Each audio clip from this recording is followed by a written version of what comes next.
దేవుడు వాక్యం చెప్తుంది ఆత్మను ఆర్పకుడే అంటే అర్థం ఏంటి? ఆర్పచ్చు అనమాట. ఆత్మను ఆర్పడంటే పరిశుద్ధాత్మను అణచొద్దు. ఈరోజు చాలా మంది జీవితంలో పరిశుద్ధాత్మను అణిచివేయబడి ఉన్నాడు.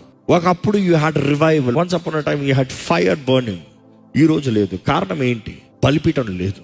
దేవుడు వాక్యం తెలియజేస్తుంది మనం సజీవ యాగంగా మనల్ని మనం సమర్పించుకోవాలంట.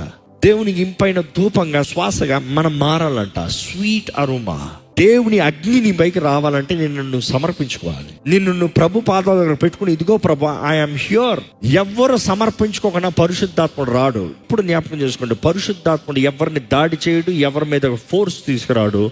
He would only come when you surrender. సమర్పించుకుంటే మాత్రమే పరిశుద్ధాత్ముడు నీ మీదకి వస్తాడు. కట్టెలు ఉన్నంత వరకు నిప్పు ఉంటుంది, అవునా కాదా? నీ సమర్పణ ఉన్నంత వరకు పరిశుద్ధాత్ముడు ఉంటాడు. జాగ్రత్త. నీ సమర్పణ లేకపోతే నీ స్వార్థము నేను నా అని వచ్చిన రోజున పరిశుద్ధాత్ముడు